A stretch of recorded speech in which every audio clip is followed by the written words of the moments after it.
long did it kind of take to get past, last season and clear that out of your head?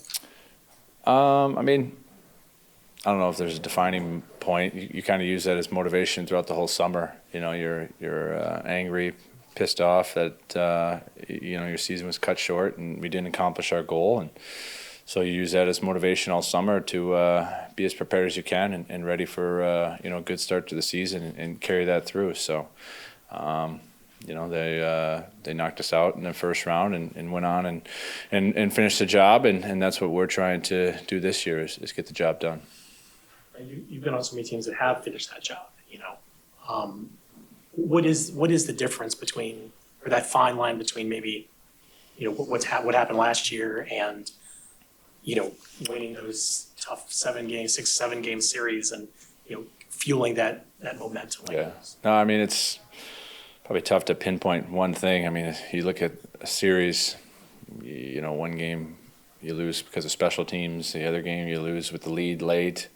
So there's, like we talk about, is just playing winning hockey, trying to be as consistent as you can. And usually the most consistent team finds a way to finish it and get the job done and win. So that's what we'll try to do again is just be a little bit more consistent, be a little sharper in situations. But there's no reason to not have a ton of confidence and a ton of belief in this group. And like I said, all you can control is having a good camp, having a good start to the season, and try to carry that momentum all the way through. If you look at this roster, it's pretty much the same as last year, a couple of minor changes here and there. You've been on teams that have had big changes and the teams that have had subtle changes. What's the difference in, having that familiarity right away as opposed to fresh blood and getting to know other guys? No, I think it's huge. I mean, if you ask, I bet if you ask a guy like Moser, he should be even more confident this year, having been in a new team last year, new surroundings. You ask guys when they get traded at the deadline, it takes a little bit to get adjusted to a new team, new surroundings. The fact that we do have a lot of the same group coming back, should allow us to just come to the rink and do our job and know what's expected of us. Almost the same coaching staff, a lot of the same players, same training staff. All those things play a factor into, as a pro player coming to the rink, feeling confident, feeling like you're valued, feel like you're a part of a team and you want to do your part to, get the mission done. And I think that's kind of what our group is feeling and sensing now is everybody kind of shows up, late August, first part of September, and it's just kind of like we pick up where we left off, and you don't have to have those conversations as much about getting to know a guy. Obviously, there's a handful of new guys that will get up to speed with our group right away here, but just confidence-wise, I think having that familiarity is huge, and like I said, look to build off that here in camp and get rolling. Ryan, besides the speed of the game, since you first came into the league, what's it like defending in today's NHL as compared to when you first came in? What's different? What stands out? I mean, there's a few things that kind of come to mind. I think just the playmaking ability. When you think that someone's not going to be able to make the pass to an open guy, they do. So it just makes that much more emphasis on what you're doing away from the puck. Where's your guy? Making sure you're between him and the net or him in the passing lane, and then not taking for granted being just in a good spot. You have to be in a good position, but then close on guys, because even when you feel like you're close and you're taking away angles, the skill now in today's game, they're able to find a small sliver of an opening to make a pass or get something down to the net. So I think just that closing speed, in the corners, around the rush, that emphasis that we always talk about, having a good gap. Like I said, just the playmaking ability in today's game. Guys are so smart now, and they have the ability to move pucks and get pucks to an area, get pucks to an open guy. So, even when you are, 20 feet, 30 feet away from the puck, covering your guy, you have to really be even that much more closer to him, that much more aware of your positioning in order to defend the way you want to. Along the same lines, talk about the evolution of your game, having a ton of experience, knowledge now. as opposed to not having the 25-year-old body that you did? Yeah, no, I mean, you definitely learn different things to, keep trying to be effective.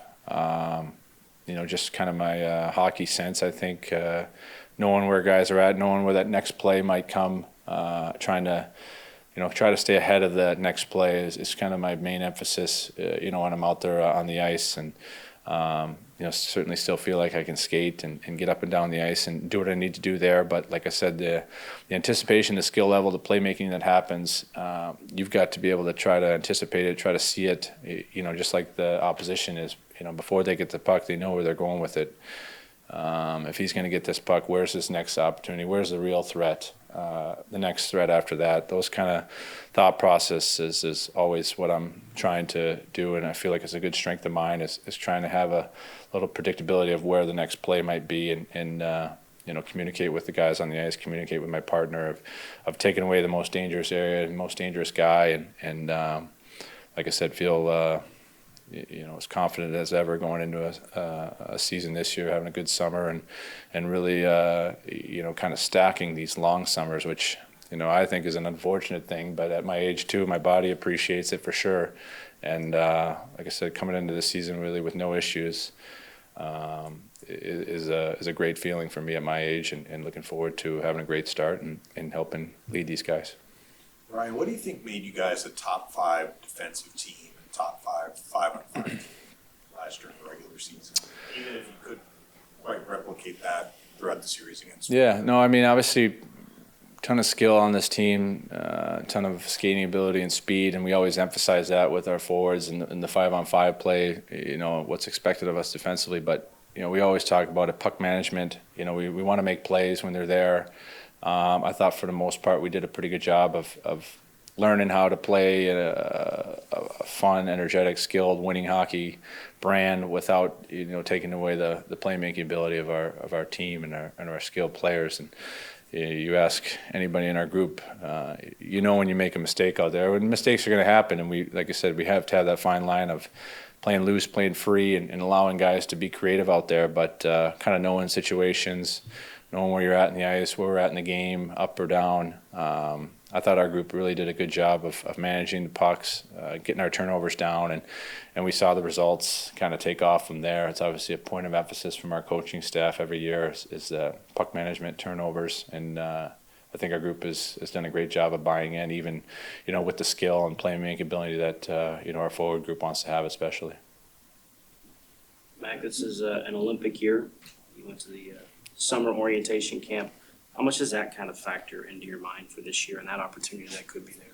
For sure, it's definitely a goal of mine. I mean, it's been 10 seasons now since we've had a Olympic year and an opportunity, and I remember how much fun and how much pride and an honor it was to represent my country back in Sochi, and to be a part of that group this summer and have my name on some sort of a long list means a lot. And like I said, I'll just focus on playing my game here and see where it goes from there. But it was fun to get to know some of the young U.S. players that I've obviously played against in the last few years, but not really gotten a sense to get to know them because we haven't had these international competitions as much, aside from the Four Nations last year. So it would be a huge honor, and like I said, it was another part of the motivation for this summer, training and getting prepared is these opportunities, they don't come along very often, whether it's playing in the NHL or maybe getting a chance to represent your country in the Olympic Games. So trying to do whatever I can to seize that opportunity. Matt, what Eric said about not having much turnover this year when it comes to, but we've seen after successful seasons there is a turnover. Is there a sense of urgency with the team knowing that things do change, after seasons, whether they're short or long? And Julian's done such a great job of keeping this group together, and but you do end up losing players. So do you have that kind of sense of urgency? Is that a talk amongst the group, like, got a bunch of good players here, let's strike while the iron's hot? Absolutely. And like I said, you don't have those opportunities where there isn't a lot of change, and no doubt sometimes change is good and needed, and you get an unbelievable player in a trade or free agency, and that's awesome too. But to start the season like this with a group similar to last year, that belief from management not to want to shake things up and make a lot of changes. Now it's up to us as players and the team and the staff to get the job done and start off on the right foot here and see where the team can go. And like I said, a ton of belief in this team and through the coaches, training staff, medical guys, everybody is on board, doing whatever they can to help us as players. So that part is awesome and makes coming to the rink that much more enjoyable. And that dream of wanting to win is definitely there. And we're going to go out and try and give it our best. Mac, just what's it like entering the final year of this contract, knowing that, the future, we don't really know what's going to happen after this year? Yeah, it's a part of life. You don't really know what the future holds, for anybody if you look that far ahead. So just focusing in on, one day at a time, one game at a time. And like I said, another reason to be motivated this summer to come in as good a shape as I can, ready to play at a high level and prove to myself that I can keep playing in this league, and that's what I want to do.